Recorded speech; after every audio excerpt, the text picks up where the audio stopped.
很多人问我，在美国读一个 MBA 值不值得？是不是毕业后就很容易找工作？MBA 在美国的确是职场晋升的一个金字招牌，因为有很多知名的大企业，他们的总裁都是 MBA。苹果的 CEO 是杜克大学的 MBA， 谷歌的 CEO 是宾夕法尼亚沃顿商学院的 MBA， 微软的 CEO 是芝加哥大学的 MBA， 然后金融行业就不用说了，这个 JP Morgan 的 CEO 是哈佛商学院毕业的，还有黑石 BlackRock 的 CEO 是 UCLA 的商学院毕业的。所以今天我就和大家分享一下，在美国读一个 MBA 这个10万美金到底值不值得。作为国际学生，这个 MBA 对于职场的发展以及在美国找工作意味着什么。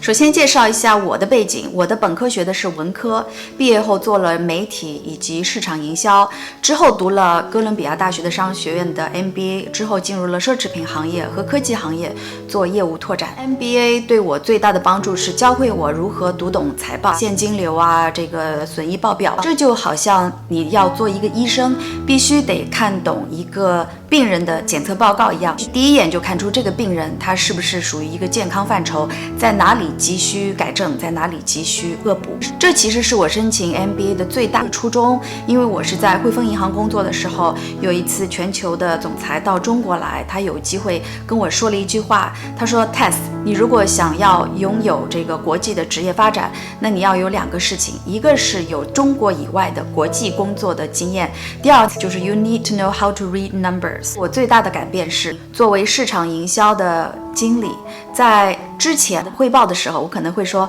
啊，这个活动我们很成功，来了多少的记者啊，有了多少的报道。MBA 之后，我会更加懂得以企业主的角度来思考，更加容易和公司的 CEO 和大老板进行沟通。我会说，这次活动我虽然其实花了很少的钱，但是给我们带来多少潜在的客户，多少的销售，多少的利润，这样的话才能让老板听进去，赏识你。第二，对于国际学生来讲，很大的帮助就是商学院教会我们如何在美国进行商业上的沟通和交流。比如说 coffee chat， 你如果想进一个心仪的公司，第一步是通过各个渠道在这个公司找到一个自己的校友，发一封邮件邀请别人和你进行一个 coffee chat， 认识一下彼此，这样呢，在校园招聘和各个过程中让你更加有机会被录取。然后他会教你在邮件里面应该怎么写，邮件应该多少长，什么时候该 follow up， 什么时候就该 leave it there，这些都是和人交往的一些基本的规则，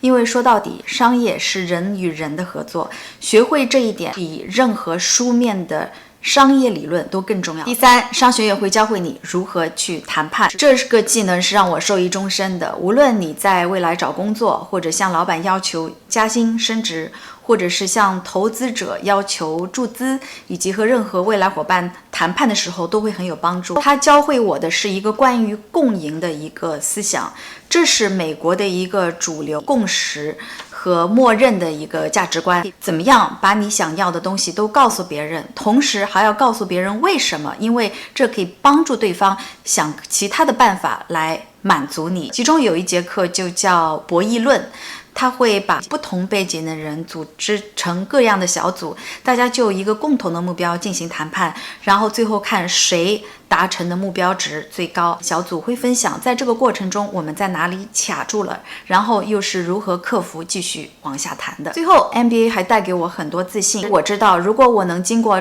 层层筛选进入到这个 MBA， 那至少我的智商是在平均水平之上。那在遇到未来有困难或者怎么样都做不会的一件事情的时候，我不会觉得那是我智商有问题，它会帮助我更快的去找到问题真正的地方。可能这件事情我就是对它没有真正内心的激情，或者是我根本没有坚持够足够的时间。最后，国际学生的去向， MBA 主要的去向是咨询公司、金融行业以及企业管理，这3类都很少赞助签证，因为他们在本国学生之间竞争就非常激烈，这和计算机和其他的理工学科非常大的不一样。所以对于国际学生来说，如果做这几个行业，你很难留在美国。但是如果你的志向是毕业后回国发展的话，所有的这些公司，他们都会帮助你联系到，比如说国内的、香港或者大陆的 office 帮你面试，而且你会有 global pay。最后我想说的是 MBA 它的目的不仅是给你一些知识，它更不是来局限你，或者是把你培养成咨询师、金融师，或者是所谓的管理层。它最大的用处是给你工具和思维方式，让你去做任何你想做的事情。你想去创业也好，去做一个自由职业者也好，这才是 MBA 真正解放你，给你一个赋能，而不是说你被 MBA 所束缚。今天就跟大家聊到这里，我是 Tess， 下期再见。